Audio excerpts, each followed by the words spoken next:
Hello, welcome to the Paid Search Association monthly webinar. So today we have Harrison Jack Hepp, and I have gotten to know you on Twitter, LinkedIn, all the places. So I'm so happy to have you here today. And the biggest thing is that you go by Jack, not Harrison. So I think that's, I feel like I'm an insider now that I know that. But we're so happy to have you. And you're a freelancer. You've been doing Google Ads for 9 to 10 years. You also have your own company called Industrious Marketing. And today you're going to be talking about some stuff that I'm really excited to hear about. So without further ado, let me go ahead and say something first about our sponsors, because we would not be here without them. Jumpfly, Clever Programmatic, and AdWorld Experience. I'm going to leave that banner down there so everyone sees our sponsors. I'm going to put the presentation up, and then we'll let you get started. Thanks, Sarah. And then thanks to the Paid Search Association and sponsors as well. I'm excited to have the opportunity to talk and share with people today. So, like Sarah said, my name's Harrison Jack Hepp. It's how you're going to find me on all my social media channels. But I have gone by Jack since I was a kid. So you can call me by either. I'll respond either way. But a lot of people know me by Jack. And I decided to use my full name on social media for to do something a little different. So today I kind of want to talk about how PPC management's evolving. It's everybody knows it's been changing a lot in recent years, and I kind of want to dive into some ways that we need to evolve with it. So I wanted to start off. I found this quote from Ginny in an article she wrote in Search Engine Land last December. And I think everybody often feels like Google is out to just take away our jobs and control it on their end. And I don't personally believe that. Jenny in her quote here says that that's not what they want as well. And so I think that we need to focus more on how we can do things within what Google's changing, and advocate for our clients and ourselves, and not just see Google as an adversary. So today I want to talk about kind of where PPC started, how it's starting to evolve, and kind of what our new roles look like as PPC managers. So I put together kind of a little highlight of where things started, and this isn't comprehensive of all the major milestones in the PPC world, but I thought that they were kind of some interesting milestones that helped lead to where we're at today. So back in the mid 90s, you kind of started to get your earliest forms of PPC advertising, and a lot of things at this point in time were CPM based, but some early companies started experimenting with more of the pay-per-click type model. Interesting enough, I was also born in '92, so this is where I started. In 2000 is when Google launched AdWords, and so that was really the first kind of self-service ad portal. And early on, it was a CPM based advertising as well before Google kind of moved to CPC. And so then from there, in 2005, Google introduced Quality Score. And that's really kind of the early AI machine learning sort of for introduction of things. It was no longer just the highest bidder winning the auction. It was your predicted click-through rate, and some of those things started to matter into whether or not an ad was going to show. So that was kind of really an very early version of where we're at now with smart bidding and some of those sorts of things. So LinkedIn also launched their ads that year, and that was followed a couple years later with Facebook launching there. So at that point is when social media kind of started to get into the PPC world. I kind of consider paid social and paid search to both exist within kind of the PPC managers world. So in 2008 then is when Google acquired DoubleClick, and I think that that's really an important milestone is Google got access to all of the really advanced ad serving and ad targeting software that DoubleClick had developed at that point, and it was kind of an early introduction to where Google would start going with um, uh, the building out, some of the best ad targeting and ad software in the world. In 2011 is when enhanced CPC was kind of fully rolled out. I think it was announced in 2010, but it was started rolling out then, and that's kind of foreshadowing smart bidding again there.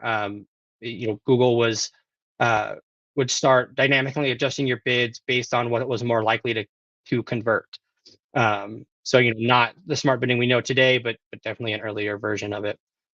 So then 5 years later, in 2016, is when Google starts to really roll out the smart bidding, and they also started rolling out expanded text ads at that point, which we went from kind of the early text ads uh, and um, and to the expanded text ads that could show more variations in headlines and descriptions, which then eventually led to the release of responsive search ads in 2018, and when Google really started dynamically generating ads based on a large number of headlines and descriptions. In 2021, Google finally releases, or not finally, but Google releases their Performance Max to all advertisers. And then this is about the time that broad match also became Google's favored match type. So Google began preferring broad match over phrase and exact if you were using smart bidding and some of those sorts of things. In 2022 is when Meta releases their Advantage Plus shopping campaign. So their AI version of advertising campaigns, and then last year, Google releases demand gen, NZTAs, LinkedIn launches their early AI powered campaigns, and so even though it feels like we've really sped up in the with AI and automation and those things, it started clear back in 2005 when Google started working with things like quality score, and then into enhanced CPC. So I think really a lot of the changes that we're seeing today are a culmination of how things have evolved over the last several years, and it's not necessarily it's not automation has been coming for a long time. It's not all, and PPC managers have evolved through all of these things over the years. It's all been a big change for us. So kind of going back to the early days of what PPC managers used to do, you would manage adjusting keyword bids was a huge part of the job, and that was being in the platform and actively moving bids up and down, day to day, week to week, was a really large part of the job. There was also also setting bid adjustments for things like devices, locations, time of day, audience, all of those sorts of adjustments to our bidding process were done on a highly segmented basis. There was keyword research was also a really big piece of the job at this time. Before Google's expanded match types, you had to research even misspellings, common issues, things like that, and include those as well because they weren't necessarily matched to. Segmentation was a much bigger piece of PPC managers' jobs. Campaigns would be heavily segmented so that you could kind of parse the data and see what was working and make decisions. And then also we all used to use broad match modifiers, and I just threw that in because I think we all miss it and would love to go back to the world of broad match modifiers.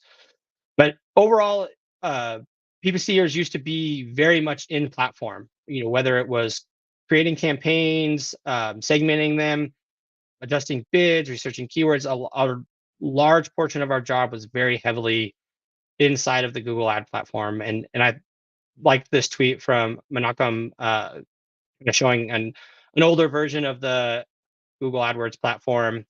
And some people might kind of remember that and be nostalgic for it. This one is actually even before I started in Google Ads. So if you're newer to the PPC world, you've probably never even seen this view.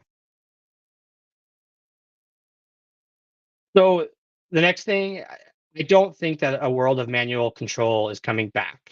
And I think as PPC managers, we have to ultimately evolve into where things are heading. From Facebook to Google to LinkedIn, everybody is pushing in the direction of AI powered campaigns. And whether or not you like that, is you're free to feel how you want about that. But it is what the advertising world is moving towards. And I think that it becomes it falls on us to evolve with that. And so one thing and we need to work on how that we can drive outsized results within the tools that we have now, which is using machine learning and AI. It becomes much more about how do we guide the machine, and how do we find the results that way. Kind of an example that I went back and looked for. So algorithmic trading is a really big piece of the stock trading world, and when it was first introduced, it was only used by it only accounted for about 15% of trading in 2003, and within 7 years it had grown to take over 70% of stock trading. And I think that's the world of advertising is in a similar place where algorithmic bidding and automation has started accelerating and is only going to continue to do so, and it become a huge portion of what happens. And it doesn't mean that our jobs are going away, but it does mean that we have to evolve with it. So I asked Google's Gemini to give us show an image of a world where AI is taken over all of the PPC managers' jobs, and everything is completely run by AI. And this is what it came up with. So I don't think that this is the world that we are headed for. But if automation takes over everything, this is going to be what our offices start to look like. So. So this is for this image, I asked Gemini to show us a world where AI has helped marketers create even better results for their client, and has happy clients and really good campaign results. And my favorite thing on this image is the creepy smiley face cup and the very poor attempt at hiding the Google name in the top left hand corner of the computer screen there. So ultimately, all of our value as PPC managers is going to start coming from providing what machines can't. And so we need to identify the areas that machines can't succeed in, and that they can't beat us in, and work on how we fit in that area. More and more, it's unlikely that you're going to be able to outbid and outperform the smart bidding and machine learning. I've done tests, and smart bidding frequently outperforms my manual bidding. Things like brand, of course, it works well in, and some of those things. But for a lot of campaigns, it's really smart bidding is going to outperform us. It has the ability to review more data and has access to more data than we have, and there's more ability for it to set the proper bids and find the proper audience. So increasingly, our work is going to move outside of the Google Ads platform, and that's where we can really provide a lot of value. Website optimizations and tracking are going to be critical. They're going to they already have a big performance on influence on campaign performance, and it's only going to continue to increase from here. And kind of from there, as PPC managers, we have to evolve from just managing ads to becoming marketers again. Our job is no longer just turning dials and pushing buttons within the Google Ads platform. We have to actually work as marketers and generate and provide data that the machines can use to perform. So what does our role look like moving forward? And and I want to just shout out Frederick Ballet's book really quick. Um, yeah, this kind of really influenced my view on some of this, and if you haven't read the digital marketing and AI world, it's absolutely a book I'd encourage you to read. Um, so moving on, like moving forward, our role is going to become about guiding the machines, guiding machine learning, smart bidding, troubleshooting problems when they arise, and then finding opportunities. Um, for machine learning, it needs quality data, and it needs information to keep it on track and to drive the results that we want it to have. And that's really a big piece of what we need to be doing as PPC managers. Um, from there, we've all seen um, automation that has gone off the rails and what can happen. And we need to be able to quickly identify what that problem is and how to fix it. And then ultimately, humans are going to be better at finding opportunities, and whether that's ways that our businesses stand out, or unique opportunities exist in the marketplace. Those are things that uh, people can identify that machines are still not good at, and may never be that great at, because they require so much data to make decisions. So one of the first pieces of um, our new jobs in guiding the machine is understanding business goals and financials, and determining how we can use those um, to guide smart bidding and guide machine learning in its performance. And I think that this is really an area where a lot of PPC managers aren't spending enough time, and somewhere that they need to put more and more of their effort. So, um, for one of the big things, of course, and everybody knows, ROAS and POAS, and that's a big piece of it. But we need to really understand um, how that data influences the campaign's performance.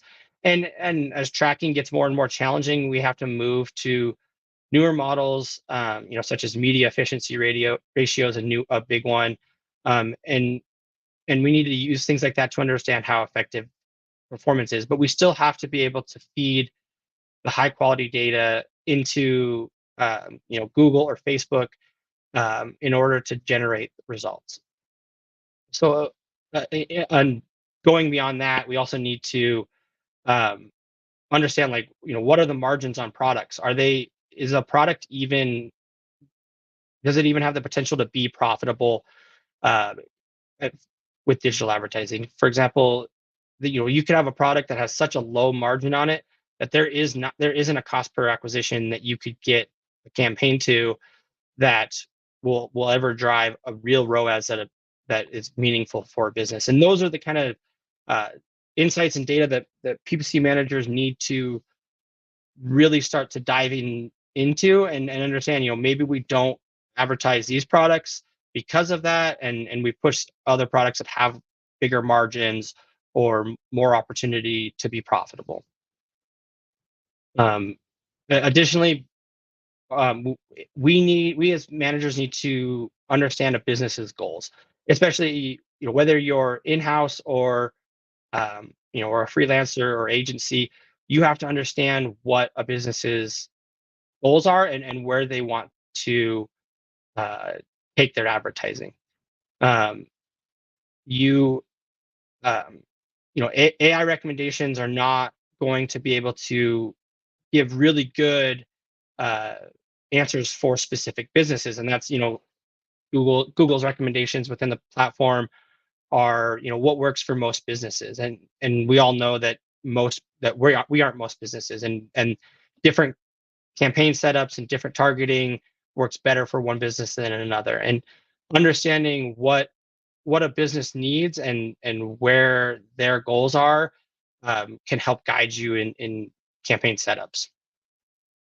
Um, then we need to spend a lot more time on strategy and understanding how our campaign setups and campaign types can um, how they impact what we want to do as marketers. There's whether we want to generate demand or capture demand, those are decisions that PPC managers need to make, whether it's using a standard search campaign to capture demand that's out there, or using something like YouTube or Facebook to generate demand that that doesn't already exist.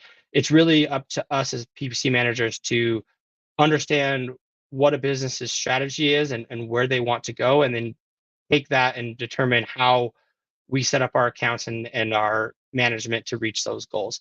I've talked to businesses who are okay with a lower return on ad spend if it means that they're seeing growing sales.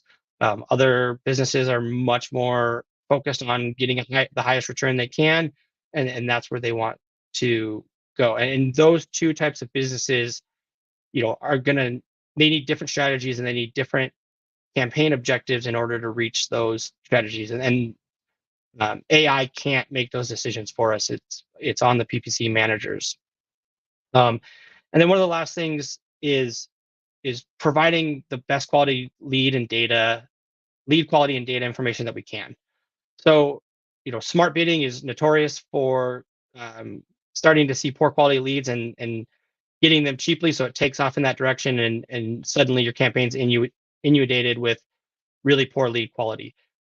Or if you set up, tracking that's just people who add to cart but never check out, machine learning is going to go get you more of those kind of people. And so it's much more critical for us to be focused on, how good is our lead data? How good is our lead quality? How good is our data for that we're feeding into the algorithm, and how can we help the machine learn and move towards finding us more of those types of people. So then that kind of leads into the next important piece of PPC managers. When we're guiding the machines, we have to have good quality conversion tracking. And I found this stat it was from Disruptive Advertising. They reviewed over 2,000 Google Ads accounts in March of 2020. So it's a little bit old. I couldn't find a newer statistic along this, but what they found was 57% of accounts had conversion tracking set up, which leaves 42% of accounts that had no conversion tracking set up. And then of the 57% that did have it set up, only about half of those actually had good quality, proper conversion tracking set up. So that's a lot of accounts that exist that are either not tracking success, or are tracking lower quality or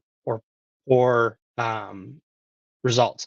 And so our job as PPC managers is going to become about, how do we set up conversion tracking that provides the best quality data we can to smart bidding. And ultimately, the smart bidding and Facebook's Advantage Plus campaigns, they won't work well if you don't provide them good data. And that's one of the biggest thing. I see people that are frustrated with performance, and then you kind of dive into things, and they're tracking, they're only tracking add to carts, or they're tracking 3 or 4 types of conversions that are all very different in how they perform. And if you're not giving good quality conversion data to AI, then it's not going to provide you high quality results.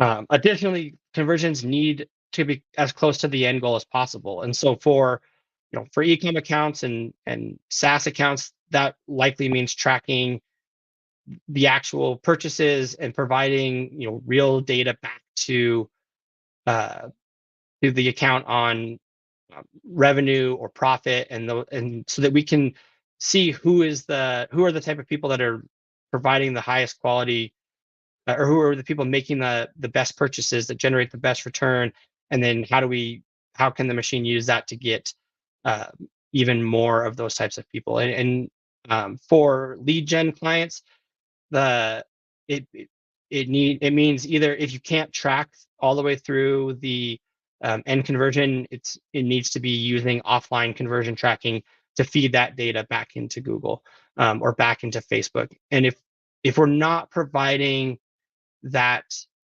really high quality end goal data, we're not going to see smart bidding perform at the level that it can. And I think this is one of the biggest challenges for small accounts. It's one of the biggest challenges for even medium-sized accounts is getting that the highest quality data into the AI algorithms uh, to find more people that are like that. It's if you're just tracking form submissions, it's going to find you more and more form submissions. But if you're tracking actual closed deals for lead gen, it's going to find you more people who are likely to become closed deals. And so conversion tracking is really a critical piece of what we're going to be doing as PPC managers.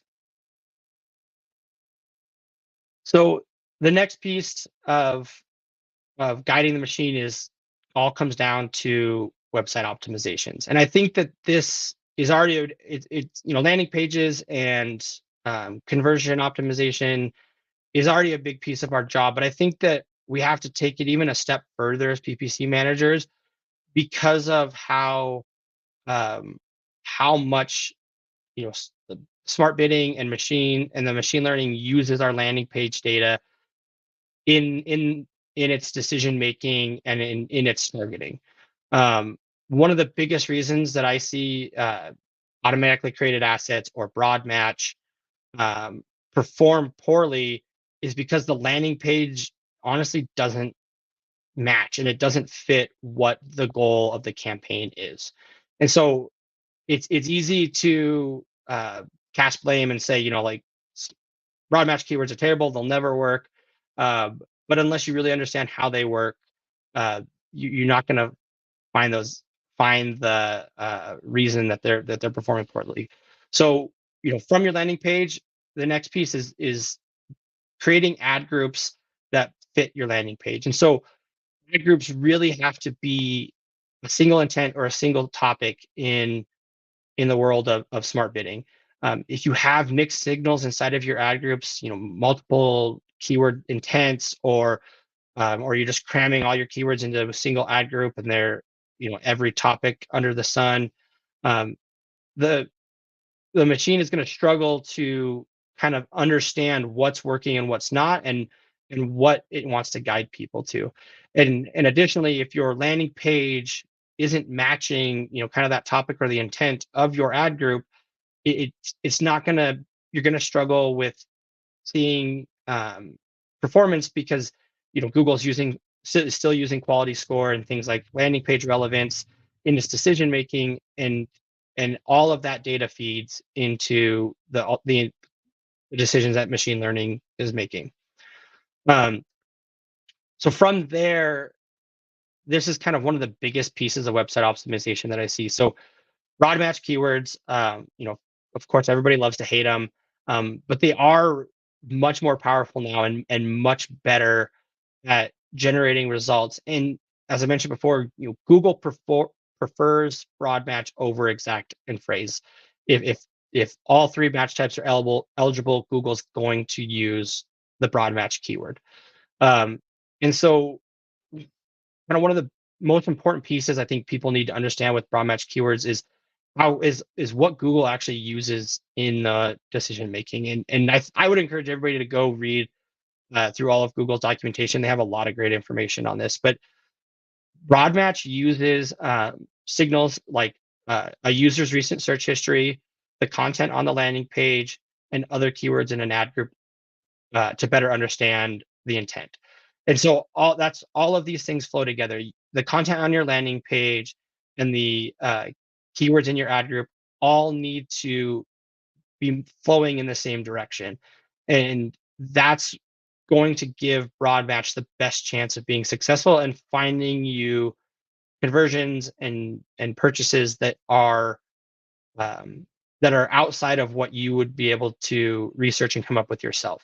And so I think that's the number one challenge for us as PPC managers is how do we make all of these things flow together so that the best possible information is flowing into broad match so that smart bidding can make proper decisions.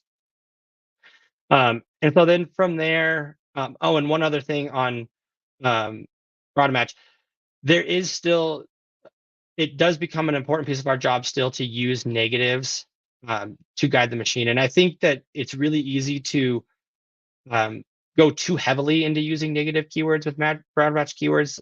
The algorithm will learn what doesn't work, but sometimes it's slow and it wastes too much spin. And there are things that we know are not proper. It could, I see things like job, people looking for jobs show up in broad match keywords a lot, and so things like that are easy to negate, and that's a important piece of our job. But I also think that we have to avoid getting um, going too far in the direction of adding negatives, because I've seen search terms that I would have never imagined convert, and they're turning into converters and really good performing keywords. So I think that the if things are set up properly, the data's there, broad match will find conversions that you didn't expect, and getting too over the top with negatives can really impact its ability to do that. So kind of the final piece of using website optimizations is AI generated assets, and automatically created assets. Everybody default is kind of to turn them off, and I agree with that to an extent. But I've also seen automatically created assets perform well, and I think that they can still be a good opportunity for a lot of accounts. And it helps personalize advertising on a level that's hard to do as an individual. So, but one of the number one issues with automatically created assets is a poor landing page that doesn't match um, your goals for the campaign. And so, um, if the assets on your landing page are too broad or too generic, that's the kind of assets that Google's going to generate, or Facebook is going to put together. And so the better your landing page is, and the more targeted it is to what people actually what you want people to actually do, the better that your automatically created assets are going to be. They still have to be monitored really closely. No matter how good your landing page is, there's going to be some really bad automatically created assets, but it's still it's still easy to monitor those and give the machine some ability to work and personalize ads to people. That's difficult for us to do on a large scale. And I think that this also feeds into, ad strength has had a big moment in the spotlight lately, and everybody has opinions on how it impacts campaign performance and whether things are serving or not. But automatically created assets can improve ad strength. And if you have a campaign that's struggling and you have poor ad strength, automatically created assets might be an opportunity uh, for you to test and see if it's able to come up with creative that speaks better to your customers and um, and generates results that you're not currently seeing. But like I said, it needs to be kind of within this funnel where the landing page is on point, the ad group is the proper intent, the keywords are the proper intent, and then all those things will work together to generate performance from there. So the beyond guiding the machine, the next really critical piece of our job moving forward is going to be troubleshooting, and I think um, it's really important for us to be able to uh, know when to step in and how to fix things when they start going wrong. And so, an example I had, I wanted to share a screenshot of the actual account, but I wasn't able to. But I had a client that was using a DSA campaign that had been one of our best performers for a really long time. It was a really consistent campaign, needed very little work on it, and it just generated results over and over again. But I didn't. It's really easy to kind of fall into a world where you you think you can just be hands off and you don't need to watch because it's performing and nothing's wrong and there's nothing to do with it. but it's critical to keep our eyes on those things. And so suddenly we saw a 90% drop in conversions week over week. And it totally caught me off guard. I'd never seen the conversions just completely tank like this.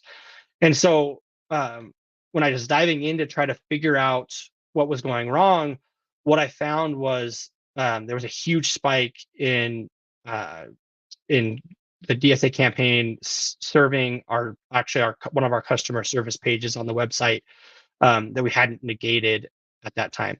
And so digging deeper, I found there was actually a competitor in the industry that had a comparable name to this brand, and they were having an issue with one of their products, and that had caused a massive spike in searches for that brand's customer service. Well, the DSA campaign had seen that huge spike in traffic and started going after it, thinking that there was a really important trend or a change in user behavior that meant that there was a lot of opportunity there. And of course, that's not the case. And so we started getting all this traffic that wasn't converting. Our budget was going to these types of searches, and it was really easy to identify that was never going to perform. And over time, the machine learning may have learned that those weren't performing. It wasn't meeting our targets, and it might have moved back away. But if we're keeping our eye on things as a PPC manager, we're able to step in and fix those things. It was easy to quickly negate that page, and our campaign really quickly returned back to its historical performance. But that's going to be a very critical piece of our job moving forward. The machine's not going to be able to step in and fix its own problems. And if it does, it's going to take time and wasted budget for it to get there. It often needs somebody to step in from the outside and intervene. And other examples of things like that, performance max campaigns that are 70 to 90% branded traffic. It's up to us to step in and say, how do we get performance max to go after better quality traffic? And do we maybe you're negating brand, or making other changes to push performance max in a better direction. Otherwise, it's just going to continue to eat up branded traffic and generate results that way. Another really critical piece of troubleshooting for PPC managers is honestly is just looking for things that break outside of the algorithms. We've all seen broken landing pages, whether it could be a website going down, it could be a business making changes to their website without telling us, and that means pages are redirecting. Conversion tracking breaks from time to time for no reason other than technology just breaks. And so we have to be able to quickly identify those problems and fix them before things get really out of control and the campaign performance collapses. And one big piece of that is staying in communication with clients and with businesses, and understanding when changes are happening and encouraging them to communicate that information to us so that we can be proactive, but also just working to have whether it's scripts or rules or things in place that identify those issues to us. And then I kind of think a critical piece of being able to do all this is that you have to actually understand how automation works and how smart bidding works. And that's from brand keywords to automatically created assets to smart bidding. The more that we understand those things, the more that we're going to be able to see what the issues are and how to fix them. And Google has really good guides on their website that explain how these things work, and how there's articles on how to guide smart bidding and how broad batch keywords work. And I think it's on us as PPC managers to take the time to learn and understand these things in order to be able to troubleshoot the problems and figure out what they are and fix them. And so then the last piece of our new roles is going to be finding new opportunities. And so this image is Gemini's take on a campaign that has found new opportunities, and the ROAS is exploding. So AI is really not good at identifying opportunities that are unique and outside of historical data, and that's it. It relies on information and data to make its decisions, and doesn't that doesn't lead to new ideas and new opportunities. And I think that's a really good place for PPC managers to step in and spend their time. So for one, creative, generating creative that stands out and explains how your business provides unique solutions, unique products. Um, you know, even really good prompts that I see in whether it's ChatGPT or Gemini or whatever it is, the headlines and the descriptions that AI comes up with are often still very generic and very similar to everybody else, because it's using that data to generate those results. And so we need to be able to generate creative and um, that stands out from all of our competitors and stands out from that shows how we stand out from the rest of the market. At the same time, I think that competitor research becomes a more important part of our job. Um, if our campaigns and if our offers and our products are being overshadowed by our competitors in the market, there is no level of optimization or smart bidding that can overcome consumers choosing our competitor over us. And so we need to keep an eye on the overall competitive landscape as PPC managers to really understand how our offer fits into that, and whether we're communicating it properly, or if we need to generate, work with clients or businesses to generate better offers that fit within what the market's offering. Um, and if we're not doing that, AI is not going to fix it with better bidding or different creative. It's on us as managers. And then additionally, finding new market opportunities is gonna is a people are much better at identifying new market opportunities quicker than AI is. AI needs data and historical information to reinforce why something's good. So it's not gonna be a fast mover into new market opportunities.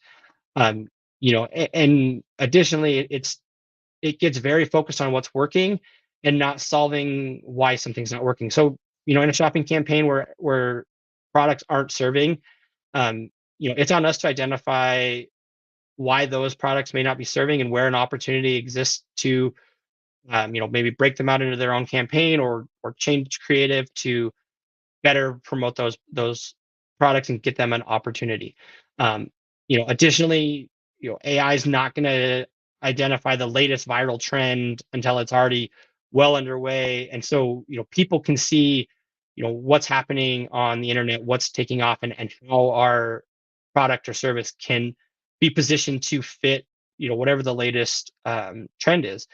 Um, we as as humans, we're going to see trends much earlier than AI is, and we're going to be able to position our brands and products and services to take advantage of those way before AI will ever pivot that way, if it even does. I see smart bidding frequently just get stuck on um, one topic, and it stays there, and no matter what changes, it doesn't want to let go of it because it works, it's meeting goals, and it doesn't care if there's maybe a new opportunity that's unproven somewhere else. So overall, I think while we're still working in the Google Ads platform, a lot of our job is moving outside of that, and those are kind of some big ways that I think that we need to evolve as well. So uh, thanks for your time today. If you want to find me online, you can find me at Harrison J. Hepp, and then you can also email me, jack@industriousmarketing.co, and then that's my website, industriousmarketing.co as well. Awesome. Thanks so much. And so now is the time when we will actually be going through just a live Q&A. So if anyone has questions, feel free to put those in the chat. I notice we have quite a few viewers on LinkedIn today as well. So I guess until anyone asks questions, as I told you, I'm going to ask all the questions.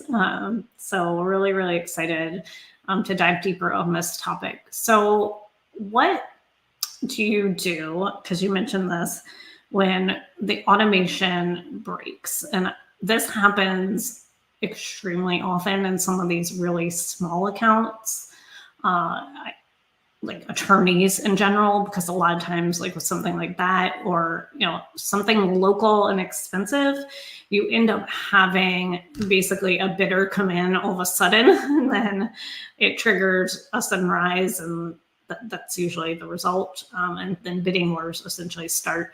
And so if you're in automation, a lot of times, unless you're literally in that account all day long, you might not catch that. Are there times when you just look at an industry and say, this is going to be manual, case by case? Yeah, I think case by case. Like I have an account that's in kind of like in like commercial investing, and I've tried smart bidding on it, and the issue I always run into is CPCs just skyrocket and eat up all the budget, and we never, we get nothing out of it. And so where I found the most success with that one is with manual bidding, and we're able to kind of find more affordable traffic in different areas that machine bidding doesn't ever seem to be able to get into. So I think case by case, I think that there are probably industries as well, like law is a good one, where CPCs are crazy expensive, and we know that. And so you may want a higher level of control there, so that you don't have smart bidding, throwing down $200 on a click that may or may not convert. So I think in a lot of cases it's testing and then using kind of your historical knowledge of industries to make decisions. Awesome. And it does look like we do have a couple questions coming in. So the first one is from Scott. So he wants to know, what percentage of your campaigns are currently using broad keywords? I always like that because it makes us feel better for those of us that go sort of against what a lot of people say. I think I'm probably about 50-50 right now. So I'm still a big fan of, especially early on, is starting with phrase and exact. Depending on budgets, broad takes time to learn, and so I think it's good to build up historical data. So I'll start there before I shift to broad match, and then I really want to have really strong, high quality data before I make that switch. So I'm about 50-50. I'll probably continue moving more in that direction over time, though. Yeah, I mean, for me, when I had very large $1 million budgets, sometimes I just start broadmation and I sort of laugh at myself, but it was highly effective, automated with broad, and then, but it's a lot different. You're casting a wider net. So I think that's a really, really good point there. And then along those lines, Davis is asking, you mentioned that broad match signals, how there's quite a few of them, how they're different. And he's wondering if you know how that differs from phrase match. So I'd have to look it up to be 100% sure, but let me look at my, I know that broad match uses more signals than phrase match. And I believe the main difference is like it uses a user's past search intent, it uses the other keywords in the account, and then it uses your landing page. And I think that those are the three biggest differences in what broad match uses. And phrase match, really phrase match is more similar to broad match modifier that we all know and love from the past. So broad match goes a lot farther beyond that in using signals and data from other pieces of your campaign and your client, the searcher's data and history. So I love how Davis did clarify. He said the question wasn't meant to stump anyone, which I love it. It's totally okay. You can stump us all we want. I think that was a good answer because, frankly, I was thinking, I don't think Google even tells us the signals. It just says we use more signals, but I have exactly heard what you've said, where it takes into account what happened before and what happened after. And then I think listened to a YouTube, I think it was a Solutions 8 at one point, and they were saying that a product manager at one point or someone at Google slipped up and said that there's over 2,000 different signals. Obviously, it's secret because it's kind of creepy to say everything they know about us, like literally, Right. where I'm standing at that time because I'm logged in on my phone. So Right. that's a really, really good point. And then it looks like Jeffrey asked a question. He said, with Google Ads reducing search term visibility, he wants to know how you can justify broad match in some instances. I think that's a very targeted question, and I'm here for it. I had a post a while back where I was really frustrated. I had an account where I think I could only see like 50% of my search terms, and those 50% made up like 80% of my conversions. So I have very little insight in that account into whether or not like what's actually working. And so I'll say and that account's all phrase and exact match keywords as well. So I will say I don't know that it matters what match type you're using. Like I think Google's going to continue to hide search term data on a higher level. And I would actually argue, people talk about this, but I think that there could be a keywordless future for search, and we're going to be working off something more like search themes or search signals. And if we end up in that place, it's going to perform more like broad match, where it's using outside data and it's using outside signals to match our advertising. And so I think that we have to move towards how we provide the best information for that, like from a landing page and stuff, because I don't think that we're getting that data back. And I think that Google's going to continue pushing us towards it no matter what we want. So along those lines, I'll ask a question, and it has to do more with your approach to negatives. So the terminology that I hear time and time again, and it's interesting because, again, working with large advertisers and having just broad, not just broad by any stretch of the imagination, but a broader approach along with automated bidding and having that work extremely well. The terminology that I hear coming up again and again now is traffic sculpting.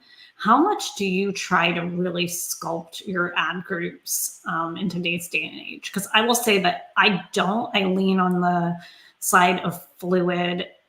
I do obviously thematically group things with ads that match, but I don't go in and nested negatives for the purpose of traffic sculpting anymore. What is your thought there? I really don't do any sort of traffic sculpting anymore, outside of, kind of trying to keep things within, whatever my theme or intent is. So I'll still compare like ad groups and see if I have like keywords bleeding over into other ones, and I'll use negatives to kind of, especially if I have landing pages that are very specific to whatever that ad group is. So I'll use them in that way, but I don't do it anywhere near on the level that we used to. And I've been trying to more and more stay away from negatives. I mean, you could add one impression, no click negatives all day long for the entire year, and Google would still have more. So we really look at search terms that are eating budget without generating results or things like that, and then use negatives in those instances. So. No, that makes sense. I mean, I have an account right now that arguably has not worked. And the suggestion that I had, the last ditch effort, I said, okay, well, here's the deal. We're going to put a PMAX in. Maybe it'll help you to just not see it. Maybe just your brain does not need to see this, and we're going to go for it. Now, I went, a step. I did not do the automated assets or the URL expansion, but I have seen, and I've said this publicly as well, I have seen good results with both. Not only have I seen good results with both, but I've seen clients be happy with the results of a automatically created ad that showed up essentially at the right time on something that they would never bid on.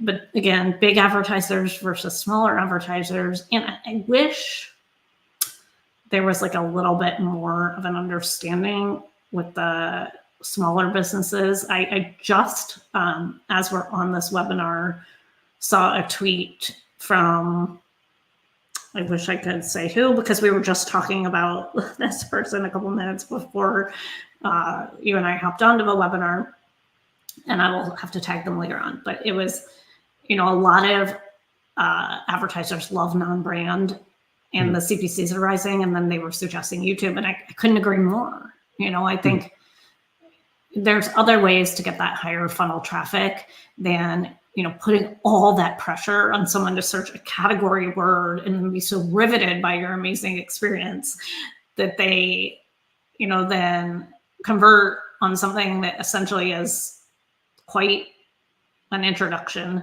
because it's very categorical in nature. Yeah, and I think that's where we need to spend our time and energy is trying to identify those opportunities and how we can construct accounts that take advantage of them, whether it's using YouTube or some other type of campaign type. I think that we need to figure out how we make those things work instead of just sitting and adding negatives and things like that. So what's your thought on demand gen? Have you run a lot of demand gen? I've tested it a couple of times, and I'd love to learn more from other people that have used it more. I think it's an interesting campaign type, and I think that there's a lot of good. I liked discovery campaigns. Same. And use those, and so and it's kind of the next iteration of that. But I think that I need to test it more, but I hope that it continues to grow and that there's more opportunity to use it, because I think that only having social as a demand gen type of platform is not enough for the variety of people online. So. Yeah, no, that's a good way to put it, for the variety of people online, because it's more than just ourselves as PPC experts. So we have 3 minutes to go. So I guess if anyone has any questions, feel free to put them in the chat. I do want to, before we end, mention the sponsors. I'm going to put the banner up here. So again, Jumpfly, Clever Programmatic, and AdWorld Experience are our sponsors today. I'm going to leave that up there for the next couple minutes. Is there anything that you like? Okay, how about this? And I always wonder if tonight, or I don't know, GML's coming up, if they said, okay, we're getting rid of manual bidding, would you be really excited or would you be really sad? What would your thoughts be? I think the only impact it would have is I would have to go change some brand campaigns. So okay. I really heavily use smart bidding. So, I do have like I said, I have a couple accounts where I use some manual bidding, but honestly, I think that time is maybe not that far off. I think Google wants you to use smart bidding anyways, good, bad, or indifferent. So I wouldn't be surprised, and I would be a little sad, but I wouldn't be too worried about it. Yeah, no, that's how I feel. And then what about the whole PMAX versus standard shopping? Because that's another kind of push-pull right there. And even in my accounts, I'll be on PMAX, and I just, had another thread that I was talking with Boris on is, I'll be PMAX, it'll be going great until it's not, and then we'll go back to standard shopping. And what's your thought there? I like using both.